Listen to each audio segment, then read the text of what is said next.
So in John's Gospel, the very first thing, the very first words to come out of the mouth of Jesus, which means they must be important, is, what are you seeking?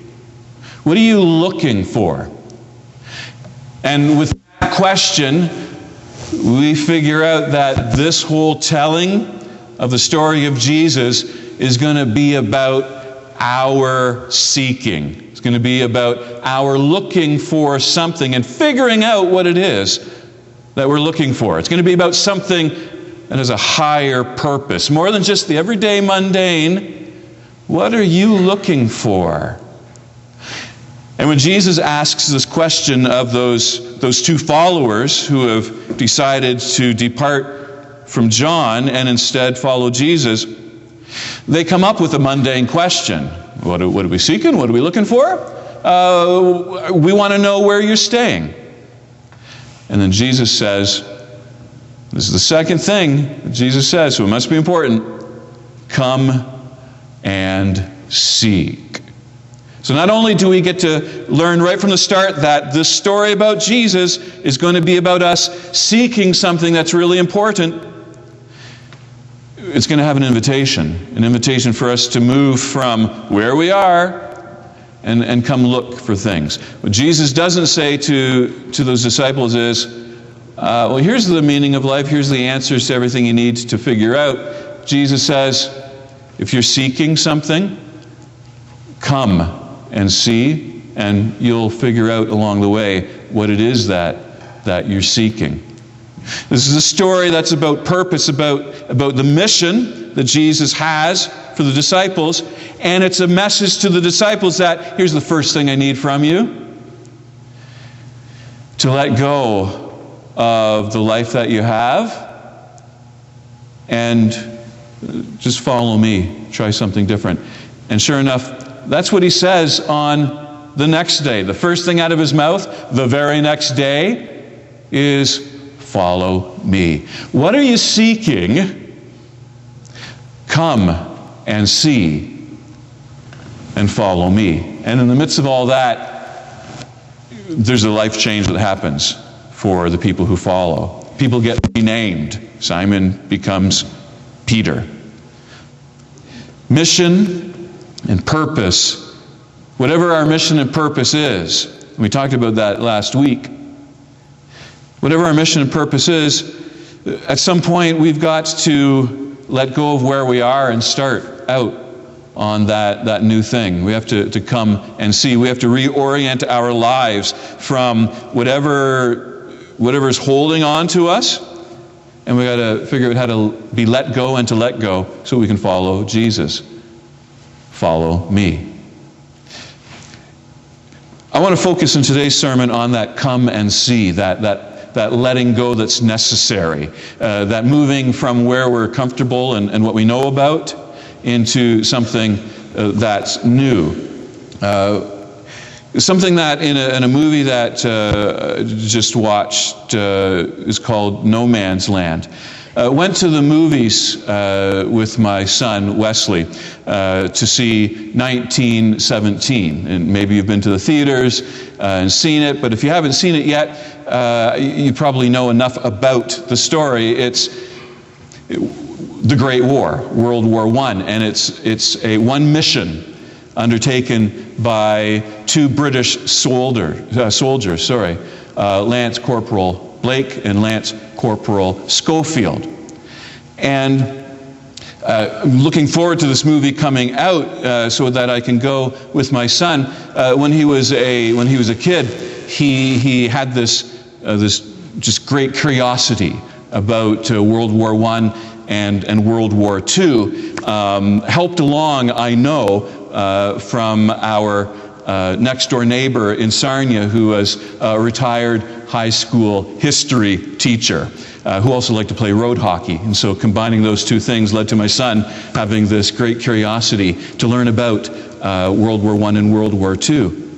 And so Sarah and I went with Wes to the movie. And here's I'll give you the brief storyline and no spoilers. You don't have to worry about it. But it's in 1917 in the Great War. It's in the summertime. And on the Western Front, the Germans have retreated from their front line, and it's discovered that it's a strategic withdrawal. And they moved back to the Hindenburg line. And the British and Allied armies are in the midst of planning Operation Aldrich, which is falling for this retreat, this strategic retreat, and wanting to pursue the Germans, thinking that they have them on the run. But what aerial photography reveals is that the Germans have retreated to a very fortified, heavily armored retreat line. And so the General Aaronmore finds these two soldiers, Blake and Schofield, and gives them a mission. And their mission is to deliver an order, because the telephone lines, communication lines have been cut, to deliver this order to cease the attack, to not be pulled into what will become a bloodbath. So there you have this very important mission. And the first part of the mission, which slowly unfolds in this movie, has Blake and Schofield having to wind their way through the trenches on their own front line to make that dangerous step out into no man's land. Not knowing if there are any snipers, if there is anyone just waiting for them to poke their heads over that place of safety into no man's land. The movie goes on from there, but it intensifies with what we know is scary. The movie, it makes us anxious, because when you poke your head over the trench line and you walk into no man's land, you're not safe anymore. You don't know what to expect. Jesus calls the disciples and says, "Come and see," which means let go of what you know is safe and make that first step into this no man's land. Like, what is your no man's land? What is that place that you know that if you are to continue on with your higher purpose, your mission, however God has called you, whatever God has placed in front of you, taking care of an individual, taking care of a school, taking care of a community, taking care of people who live far away, whatever God has placed before you as a mission, what do you need to let go of so that you can step into that unknown, that no man's land? That no man's land that leaves us feeling as though, I don't think I can take that next step. I don't know if it's safe. That has us being passive. Maybe hoping that the enemy that's out there will make the first move so that we have some indication of where it's safe to go. That's our no man's land. This no man's land thing, it wasn't first used to refer to that space between the two front lines of enemies in the Great War. It goes way back. It originally meant just an area for dumping. It's outside originally the north wall of the old city of London. It used to be referred to as Nuns Man's Land. Nuns Man's Land. I can't do it with the right accent, but it's that place where no one owns it. It refers to, like in England, you have the lands that the church has granted to people as established as parishes. You have these fiefdoms that the monarchy has given to people, but there's this ribbons of land. Between all of those, no one owns it. There's no authority there. There's no rule of law. It's no man's land, and it's dangerous to travel through, dangerous to try and occupy. What is your no man's land? What's that ribbon of uncertainty between what you know and can expect, the rules in this life you have, or the place you're being called to, that there's something there, but what's that place that you're being called to? No man's land. In the movie, as Blake and Schofield are moving through their no man's land, they're given this weird blessing. Before they poke their head from out of the trench, one of the lieutenants, Lieutenant Leslie, who's one of those just realists, perhaps even a pessimist about the war, one of those voices that is wondering, why are we losing so many people, so many soldiers to fight over these yards of no man's land, thinking that we've accomplished and won something.